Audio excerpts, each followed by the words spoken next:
Welcome to Study Buddy, meditation philosophy for the heart of your practice. This is a live online discussion of ancient yogic texts amongst meditation practitioners in the Shambhavananda yoga tradition. My name is Acharya Satyam, resident teacher at Konalani Yoga Ashram in Hawaii, and I welcome you with love and respect.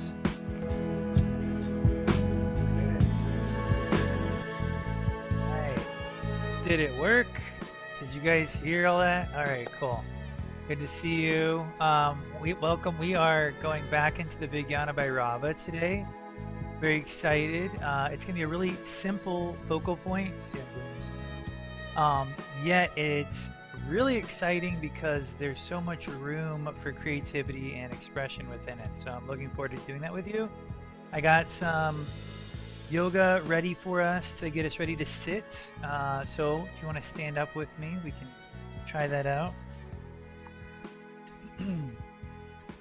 So I thought we'd focus on opening up the lateral line. I think I've talked about this a little bit every now and then, but the lateral line tends to get sort of crunchy because we're mostly flexion and extension dominant. We don't move laterally much. When the lateral line gets tight, it limits our capacity to breathe and it limits our walking gait. So it's pretty helpful to unlock that. All right, so to start, we'll take our left foot and you're just going to sort of turn it on its edge. You're going to turn the foot on its edge. Hopefully you can see mine. So that long edge of the foot is on the floor and the feet are just a little wider than your hips, and just make some easy circles. So with the foot on its edge and these easy circles, you're starting to work that lateral edge of the shin, the fibularis muscle. And you might be feeling it up into a little bit into the IT band above the knee. And as you bend the knees, you can continue. It sort of articulates that stretch in the legs a little bit more. And so that outside edge of the shin, outside edge of the thigh, getting some attention here. Can switch directions if you haven't already. I always forget about that. So as the weight shifts onto that foot, you know, you're safe, but you're just letting the weight shift there and say hello. And you can pause. The right foot, which we were not stretching, is going to step across the left. Edge of the foot still there on the ground. The left arm reaches up. And then you can feel it. There's sort of a long line along the left edge of your body, travels down over the hip. And so now you're stretching and lengthening that entire lateral edge of the body. And from this lengthened, supported position, you can just turn the heart down a little bit and then turn the heart up. Very small amount of motion from this lengthened position. So I have a nice sort of half moon, sort of crescent shape on the left edge of the body, going all the way from the foot that's behind me up to the hand that's above me, and then turning along that line. This is helpful for hydrating this tissue. It helps to decrystallize the matted fibers of the lateral line and produces something called hyaluronic acid, which is an ultra hydrating molecule that actually attracts water to it. All right, you can come out of that slowly, unbending and then pressing back. And just take a moment to just notice the difference on the left edge of your body compared to the right edge. It might feel a little bit like cooler, like literally hydrated, or you might feel the left foot really suctioning towards the earth with very minimal effort. So that's pretty cool. And before we do the other side, I just wanted to focus a little bit more on that left side. So you're going to switch your weight over onto the right foot. And actually, I always forget about this. You might need something for balance. We're going to come onto one leg. If you feel like you're good on one leg, fine. A chair could be easy, the wall, a desk. So you're going to come onto that right foot and then cross the left leg over it and scoop the arms up. You can hold onto that chair right here, or the desk, whatever you might have. The shoulders stay relaxed down the back. And you can stand up a little bit and then scoop and sit. As you scoop and sit, just feel that same lateral edge, this time of the hip, glute medius, and also that IT band. You can just keep it moving. As you're sitting, you're sort of sitting into that lateral edge. You can pause in this one for an extra breath. And then we'll press down to stand up. That same leg is going to reach out behind us. And prepare for Virabhadrasana 1. So the hips stay forward. Back foot is almost pointing forward. There's a tendency for the foot to go way out to the side, not good for your knee. Back foot's almost pointing totally forward. Hips are relaxed forward. And then just bend into your front knee a couple times to test your stance. If the stance is too small, your knee will easily exceed your ankle, but if it's about the right length, your knee just sort of gets about to where your ankle is.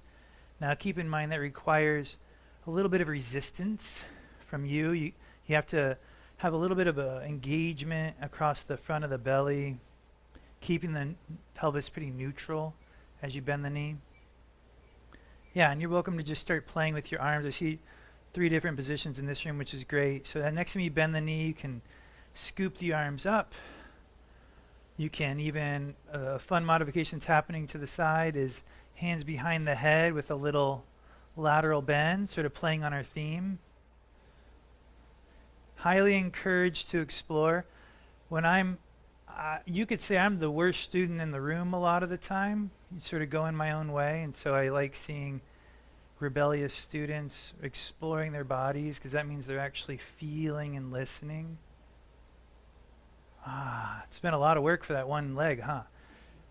Let's just pause, drop the knee down for a second, bow forward, and then kick the hips back and just rock on that right heel. Give that right leg a little attention. We haven't forgot.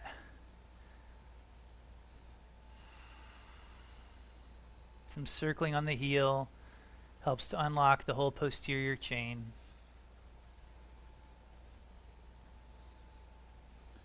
All right, and then draw that foot in. And this is just a little trick. Look up, stand up. So it's like a neurological trick. You can try to go back down. It's like if you just look up while you stand up, your body really comes with you. It's pretty nice. Walk around the room you're in, just an easy circle. Just because we did so much work on that one side, just sort of let your body recalibrate.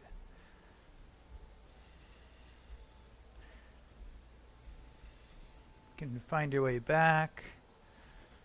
When you get back to your spot, bounce for a couple moments just on your own.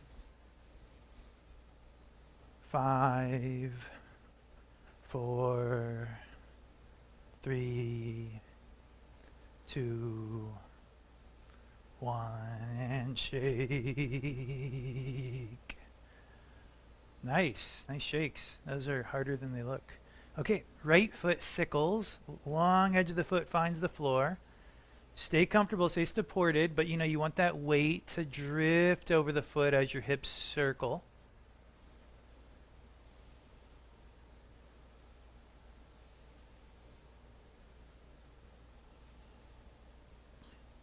Switch direction. Can bend your knees a little bit. Changes the dynamism of the stretch.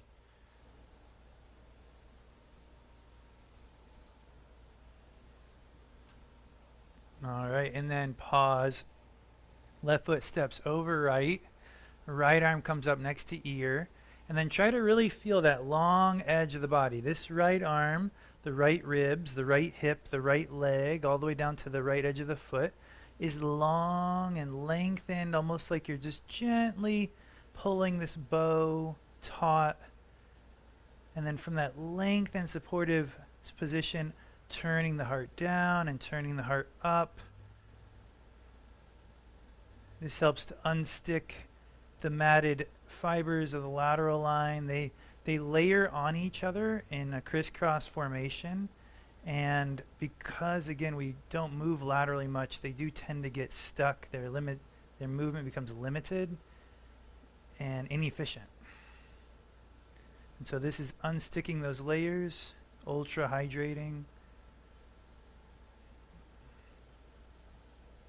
Can slowly unwind, stepping back, pausing for a moment. Now both sides of the body feel a little lighter. Both edges of the feet are suctioning to the floor a lot better. We'll shift our weight into our left foot. Feel free to use a focal point. Didn't cue that last time, a drishti, focal point for your vision to help with your balance. Weights on the left foot, and we'll bring the right ankle above the knee, and then scooping arms forward or even a little bit laterally if you need some more assistance with the balance. And just take your time with it. As the knee bends, the hips reach subtly back and the heart remains lifted. Focal point on the floor about 10 feet in front of you, the most assistance. Welcome to pause in your next expression. A little bit of a flex in the foot can help to engage that glute med on the outside of the right hip and get you a little bit more articulating of the stretch. Just make sure the shoulders remain relaxed. We'll stand up. That foot can reach forward and back. Virabhadrasana 1, might have to lengthen your stance a little. Remember the back foot almost pointing forward. Front knee bends, but the pelvis, don't let the pelvis sort of dump forward. You want to keep that pelvis in neutral, which usually requires a little bit of tone and lift at the front of the pelvis. And feel free to come in and out of the stretch, exploring your depth, playing with the arms, go right ahead.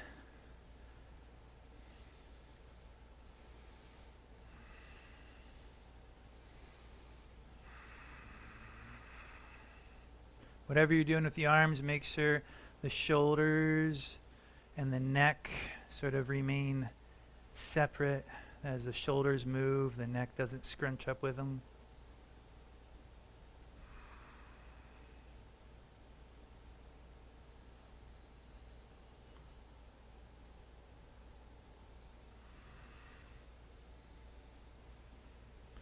We'll follow those hands down to the knee. Foot comes forward, and just some easy rocking around the heel.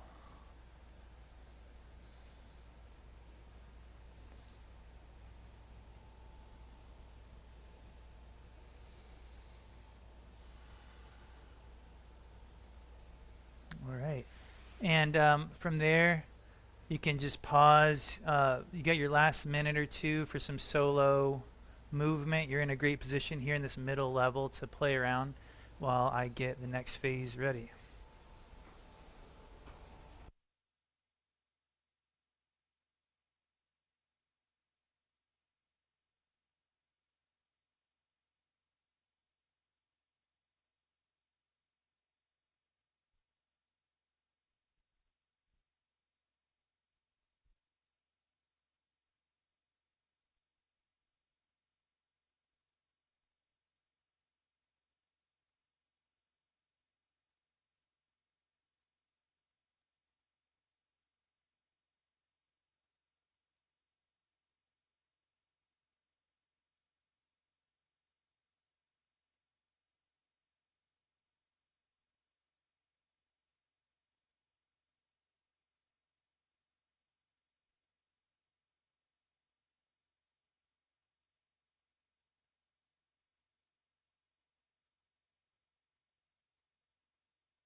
All right.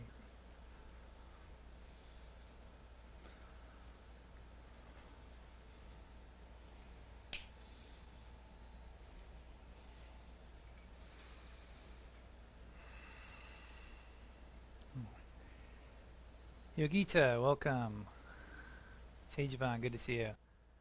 Hopefully y'all enjoyed that flow. Lateral edge of the body, often overlooked. Give it a little attention, and it's really usually like drinking some water after you've been so thirsty for a long time. It's like absorbs it.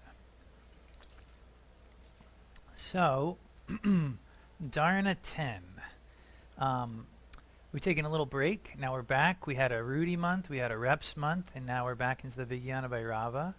And Dharana 10 focuses on focus. That would have been, if I wrote that, I wouldn't have delivered it as well. That just happened. So Dharana 10 focuses on focus. And oh, let me adjust the mic here. Might be better. And what we see is that the yogic tradition is all about focus.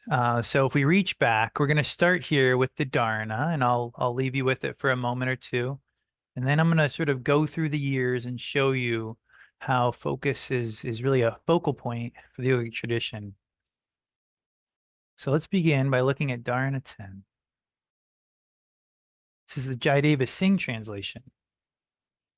In this way, successively, wherever there is mindfulness on whether void, on wall, or on some excellent person, that mindfulness is absorbed by itself in the supreme and offers the highest benefaction. Bring that up here in the room.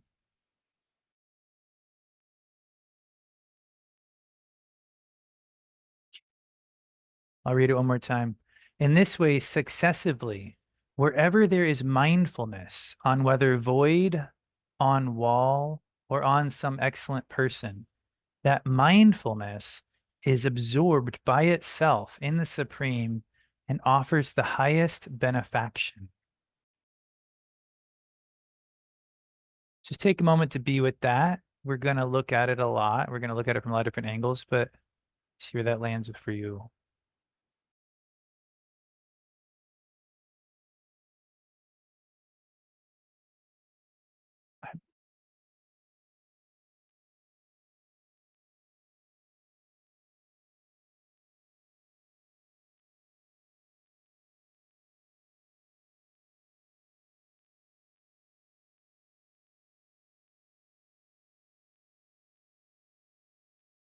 So we will work with this specifically, even though it seems a little abstract compared to other dharanas. We will be diving into that and practicing it. But 4,000 years ago, the Vijnana Bhairava teaches this about focus itself being beneficial. That if you can keep your focus on something, it could be on a wall or on a void, anything, successively, meaning over time, that in itself will bring you, as Lakshmanju translated it, to the experience of Shiva. That literally focus in itself, no matter what you're focusing on, can bring you to this experience we seek.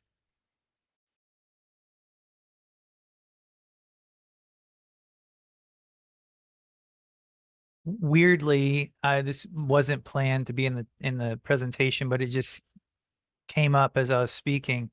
Have you ever heard that story about sort of like the teenage boy who wanted to do practice so that he could get like really strong magical powers and use them for like naughty things? Um, and he asked his teacher for a mantra, and the teacher knew he was up to something.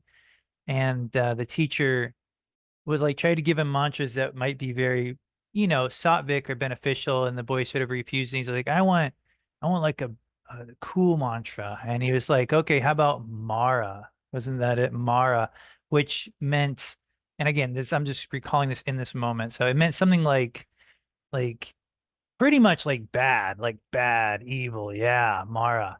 And he was like repeated Mara, Mara, Mara, Mara, Mara, like this mantra, um, so much. And this, as the story goes, the sort of trick teaching that was happening in it was if you look at Mara, Mara, Mara over and over, like those letters spelled out, it actually, if you look at it, Mara, there's actually the word Ram in there over and over and over and over and over. And so this individual, this, like we all are at that age, actually attained something really beneficial from that repetition. And, as the story goes, like had his attainment. And it's almost like that subtle teaching in this one, where sometimes we get so infatuated with what we're focusing on as if that thing's going to save us. We forget that like we're the thing that we're cultivating, like we're the thing that we're focusing. We get so externalized on the target, we forget about our actual experience, and we're the ones growing. So 2,000 years after the Vijnana Bhairava teaches this, and I'm missing so many texts. I'm just dropping in text. It's not like this is an exhaustive list. Patanjali uh, has a very interesting and simple teaching in his first chapter, where yeah, hold on, where's the Patanjali quote? Here we go. Where he says the possible obstacles. Here, let me bring it up on our screen for those in the room here too. The possible obstacles for the practitioner, such as sickness, mental dullness, doubt, not paying attention, and he lists about 12 more. It's pretty funny. Um, can be prevented by simply focusing on any appropriate thing and practicing mental discipline. So he lists all these obstacles and all these things that become like challenges on our path, things that keep us from practicing. And then he says, you can actually prevent this. And one of his like 5 cures that he talks about was just focus on any appropriate thing and practice mental discipline. Anything.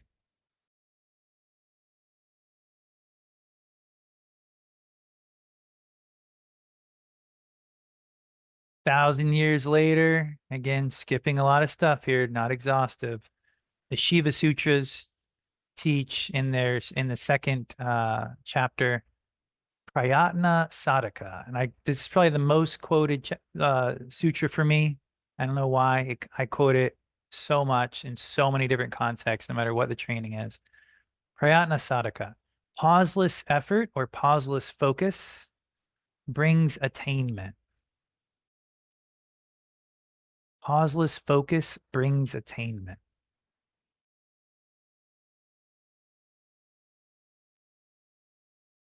In that sutra, it goes on to say that it is sort of the focus itself which unites the repeater of the mantra with the goal of the mantra. It's the focus that unites them. It's the focus, it says, that carries us to our goal.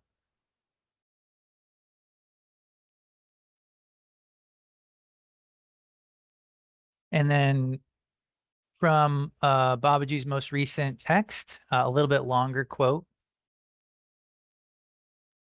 In fact, actually, it's a little longer. Can I get a reader? 3, 2, 1. J Ram. All right. You ready? Okay. All right. Sri Shambhavananda teaches you should focus on what you are doing. An unfocused mind is a sign of a weak mind. We've been conditioned by our culture and by the media and all the technology that we have to seek more and more input, information, and stimulation that makes our minds flabby. To focus our awareness and attention and keep it on one thing is a forgotten skill in our culture. We need to meditate, to focus on the mantra or the breath, and to direct our awareness internally, especially towards the heart and navel chakras. It's important to be present in the moment. Then all of our psychic and emotional debris arises. If we don't glom onto it, the debris loosens up and begins to dissolve.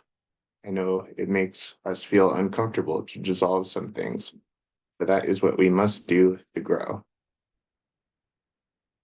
Thank you so much.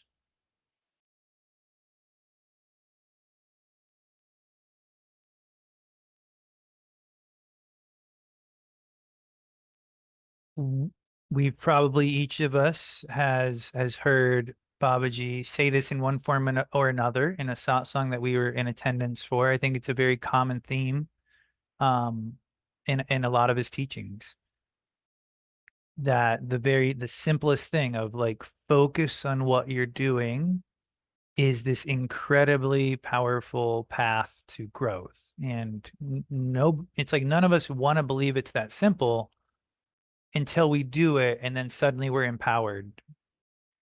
Um, Our culture seems to teach us just the opposite. It seems to always be, spreading us thin, spreading our awareness thinner and thinner, trying to almost grab our awareness, grab our focus, give us clickbait everywhere we look so that, because that focus is valuable. It's our energy. But when we do that in too many directions, we actually lose the ability to focus and we actually become sort of our mind becomes less and less healthy, so to speak. Meditation is obviously the cure. We know that. That's what we've been taught. That's what the yogic tradition brings. We have a million ways to do it. Mantra and the breath are here, but we know seva is huge. Whatever your work is can become seva the minute you are using it to grow.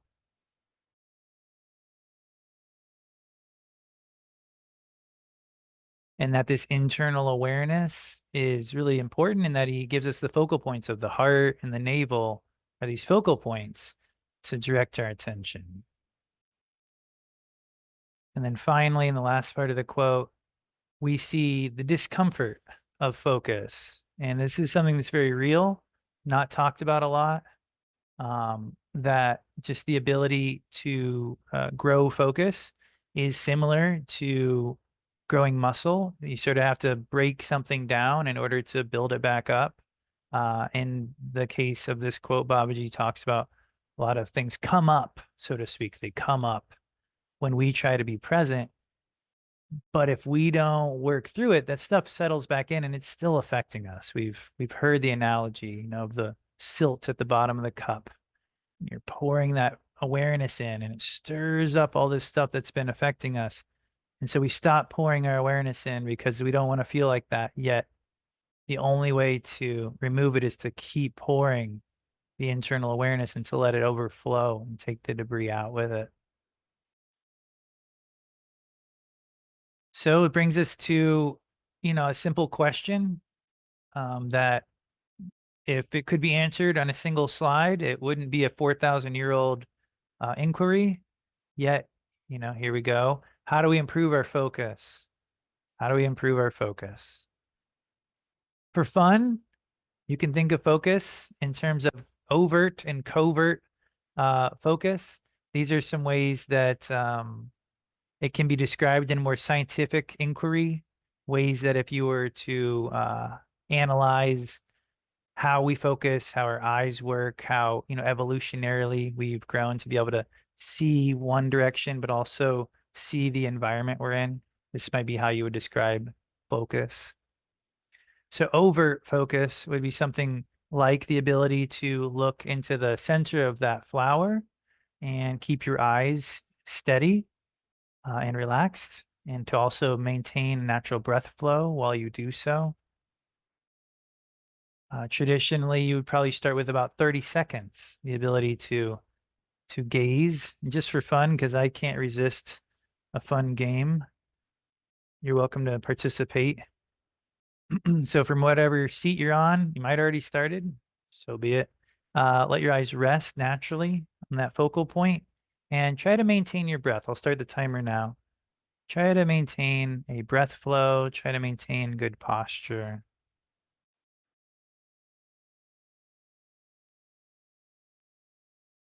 And you might feel the urge for the eyes to look left or right. Paul Reps called that eye jerking.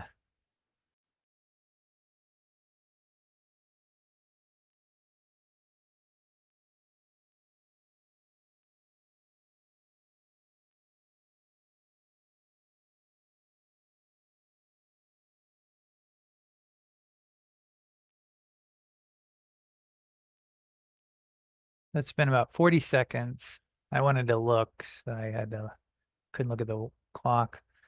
And so in traditional settings, if you're talking about external focus building, you might start with 30 seconds of that once a day and build it up by maybe 5 seconds a day or a week, upwards of 3 minutes, which is a long time.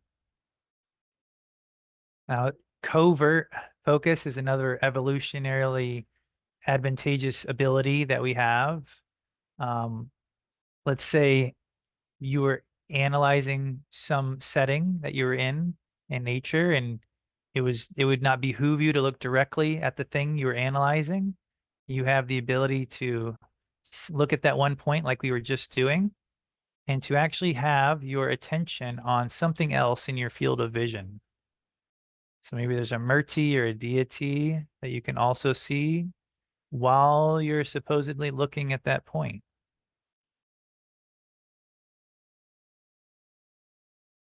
For me, this is a nod towards the Shambhavi Mudra and towards drishtis. So drishti is the overt focus of having a focal point that you work with visually, and the covert, the one we're doing currently, would relate more to that ability to have expanded vision while simultaneously having a single point of focus. And so you can sort of transition, and now everything on the outside could be considered your focus, but can you also feel your heart? Can you also feel your breath?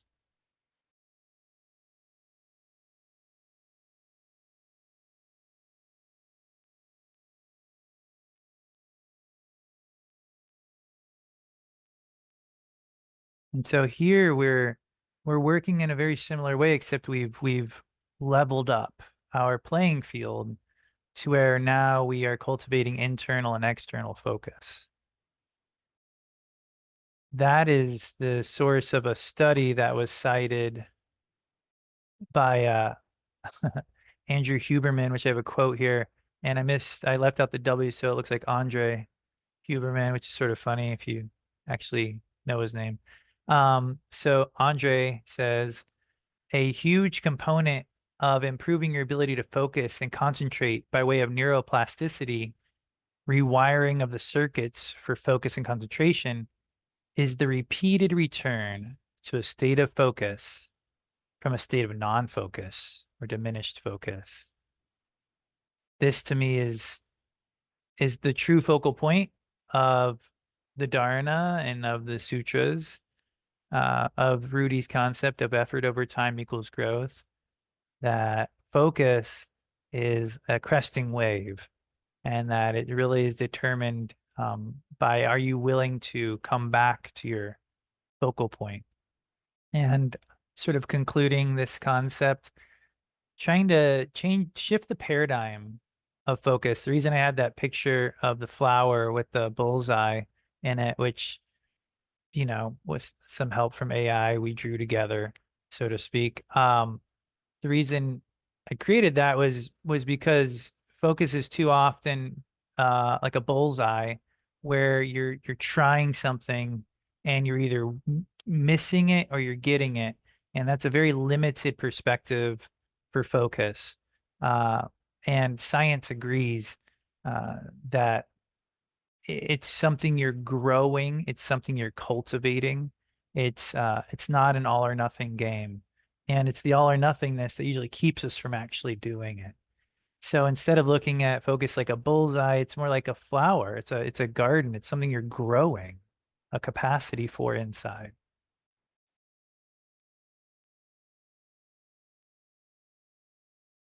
Well, so I'm gonna go one more slide ahead and just leave that on the screen.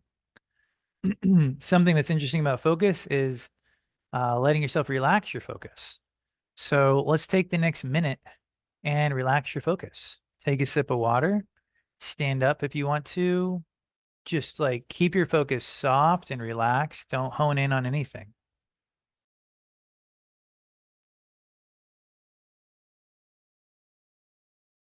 Sometimes moving around a little helps with that, or just feeling your body.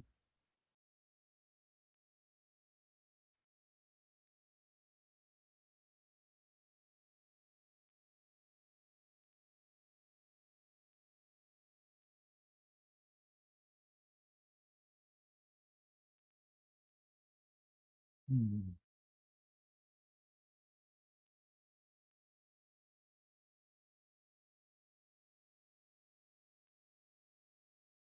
All right.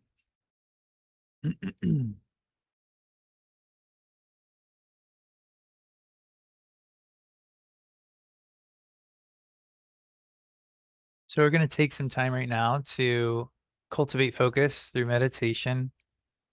Oh, well, I think first we're going to sit for a little bit and then we'll write.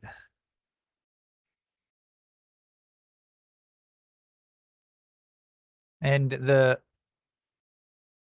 don't know another word to use, the focal point, um, is is about coming back, coming back and coming back and growing this focus. And so look at it more as a practice of returning or refocusing. And so for the sake of this, you're welcome to have your eyes gazing at a murti, at something that would actually be helpful for your vision or to have your eyes closed. I'm going to leave that one out of it. We'll focus instead on our breath and inside our heart. And so swallowing and following that swallow down to the heart,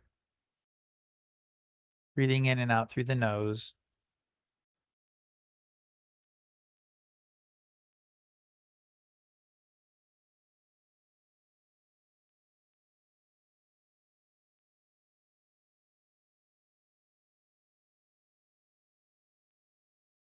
And at first, try to feel the 4 different segments of your breath: the inhale, the pause or the transition, the exhale, and the pause, the turning points.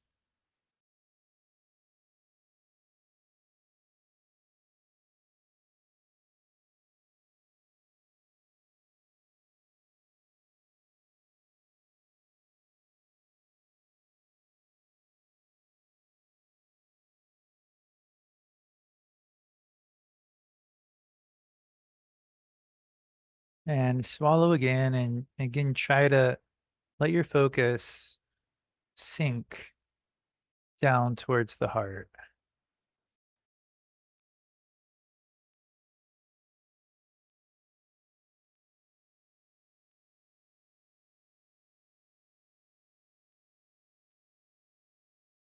Try to feel the head get empty. Try to feel the brain relax and feel that foundation of awareness in the heart.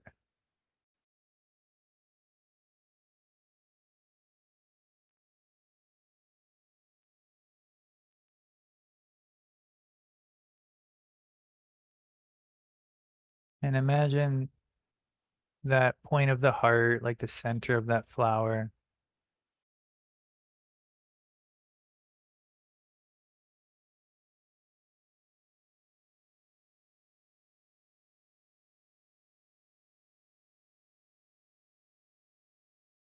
And at first, that's a very small point. Feels hard to keep our awareness there, but this is the transition. Like imagine that as you're able to sustain your focus in the heart. Remember, that was a key word across all the text. Sustaining your focus. Imagine that center point of that flower in the heart. It starts to get bigger.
Anticipate the mind drifts And instead of fighting against that or lamenting in any way, pull your attention back and grow that focal point of the heart. Every time you come back to the practice, it will grow the focal point more.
Try to stay loose, stay receptive, stay buoyant, and just keep growing that internal focus.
Really hone in on the experience of refocusing. It might not be what you think it is. It might be something more subtle, more dynamic, more interesting. Feel yourself refocus. Feel the process.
And begin to deepen your breath flow, and your eyes are closed, slowly allowing the outside world to open up.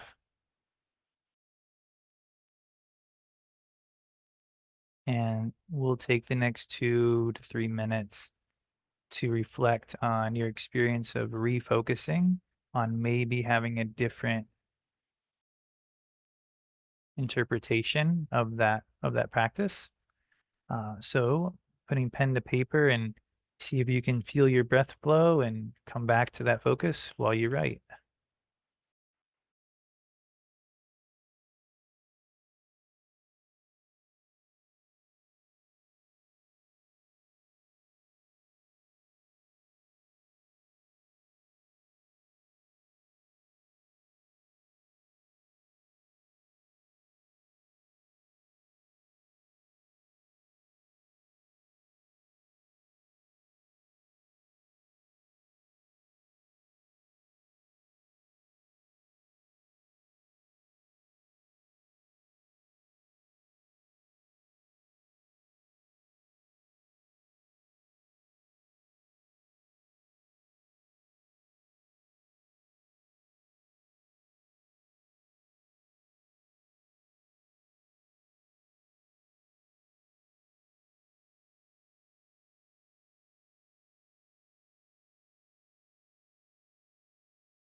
It's about 30 seconds left, and maybe finishing your thought.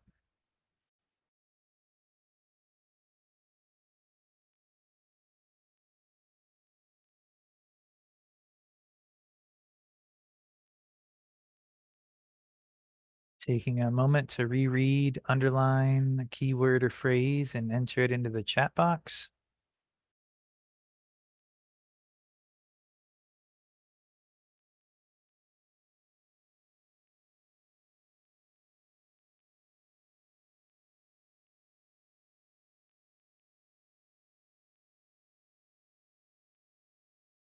You're welcome to call out a word if you have one.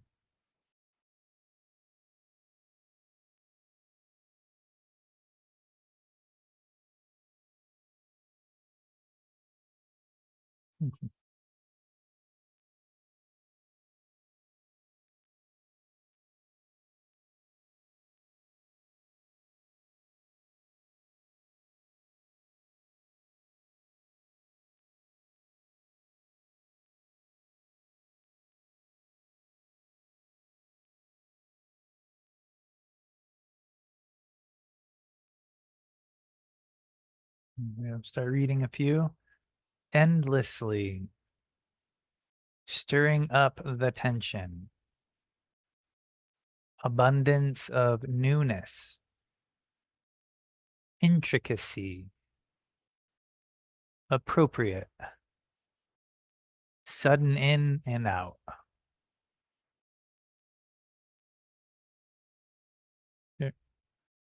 Focus and surrender. Two sides of the same. Focus and surrender, two sides of the same coin.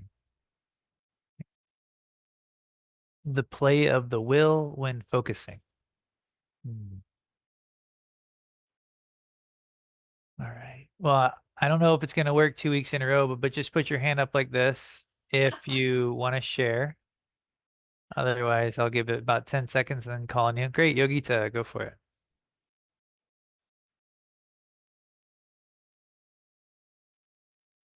Well, I had I live across the street from a college dormitory, and they are so loud tonight. I got my maintenance person to open my windows right behind me. I wanted to get up and close my window, but I said, no, you got to stay focused. And that's when I came up with what is, I don't know if play is the right word, but the job of the will, the use of the will while you're trying to stay focused. This is a real good thing for me because I am an unfocused person. You know. The sort of the work of the will. So like you feel like what you were coming back to was how your will has to bring you back. Okay. I know we're supposed to do our meditation effortlessly, but this takes effort Yeah, to me. absolutely. Yeah, I think the only thing I would say that I feel like, because I feel like that's my perspective on it too, and I feel like I've asked Babaji a few times about this concept, and he always seems to emphasize to me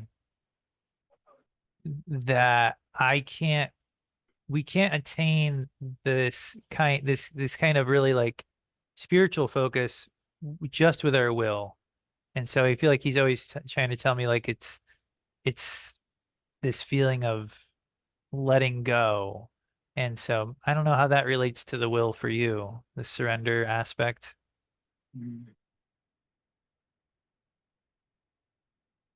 It helps me to look at Baba or Nityananda's eyes, to look at their eyes. Mm.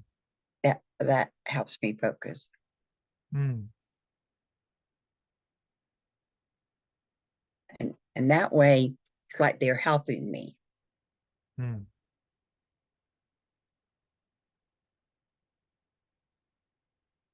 Yeah, and one of Babaji's quotes, did you have your hand up? Yeah. He can you might have to plug that in, sorry. Just plug it into the third one. He talks about how external focus cultivates internal focus. And so, yeah, I think that drishti of the eyes is huge. Yeah, I feel that too. And then it makes this internal connection that's like way beyond just a focal point. And then Abaya wanted to speak up as well. You can just take the mic itself. You don't have to bring the stand. It'll probably go for it. And I'll zoom out. Can you hear me? Hi. Uh, um, I sort of had a question, and then I feel like listening to the conversation between Yogita and Satyam made me feel like, okay, I want to like ask this. For me, focus really like feels like surrender. I'm not like trying to be like a teacher's pet like Baba, like, but it's like I can't focus without surrendering. It's sort of like, because if I'm trying to keep my attention somewhere and then something's trying to pull it away, like the only way I can keep my focus is with like that letting go and that softening. And it, I guess my question was like, what is the difference between focus and surrender? And maybe it's just words, But then hearing what you shared, Yogita, makes me really curious, because it's like, oh, that's not everyone's experience, and so they are different. And I'm just curious how other people feel about that, like if other people have that experience, or I I don't know Yeah, great what I'm question. asking totally, but Yeah. Anyone want to chime in on that? Anybody inspired there?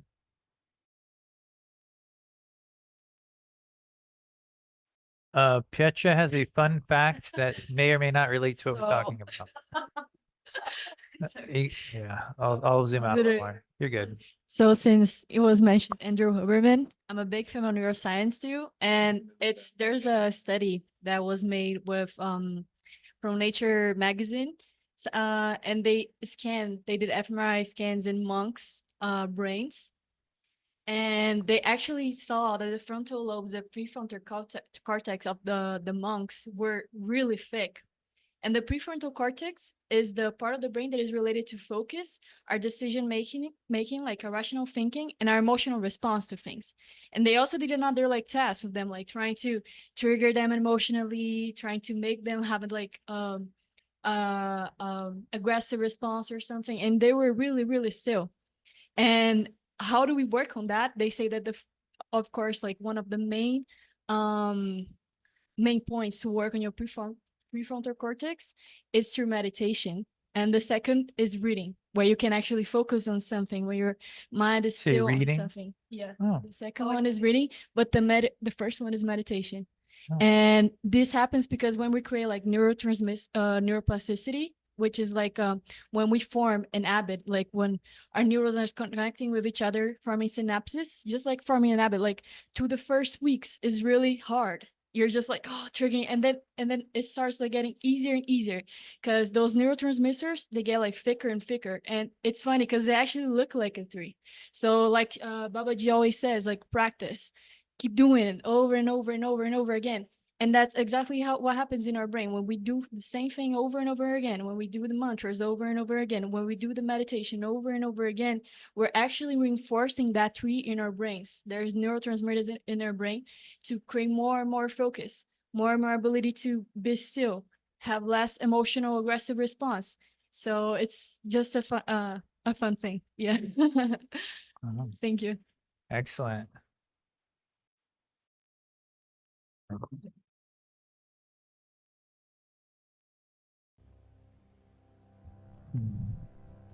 Well, I think we have a lot of wonderful material to work with. Oh, Anju has a question.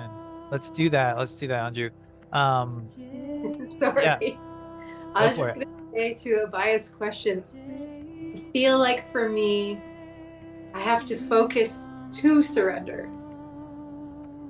Because if I just try to like surrender, and I'm like going about my life, sometimes I can't like get there. But if I can focus a little, find a bit of like internal stillness, even if I'm busy externally, then the surrender can like open and come, and all this like stuff is there, and everything feels like new and fun, and there's curiosity. But if I don't focus and I try to just like get there, it's like I need the stepping stone of the focus first, and then surrender comes. Yeah, I don't know if that makes sense. But sorry. Definitely Maybe makes podcast sense. Yeah, I long. think. Yeah, I think. What was that last comment? she made the podcast go then. Oh, yeah. Well, let's pick up here next week. And, I think these are great focal points. Which comes first, the will or to focus, or the surrender, or is it a play? And which way do you relate to it? The concept of the Dharana, where anything can be a focal point, and truly anything, and that is echoed through the sutras, Yoga Sutras, Shiva Sutras, and Babaji's teachings. So practice asking yourself about any task that you're involved in. What does it feel like to focus here?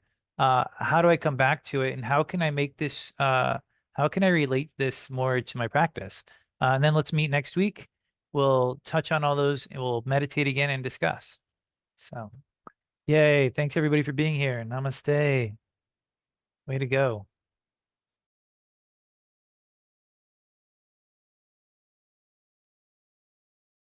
Oh, the music stopped. Am I sorry? See you later. Well,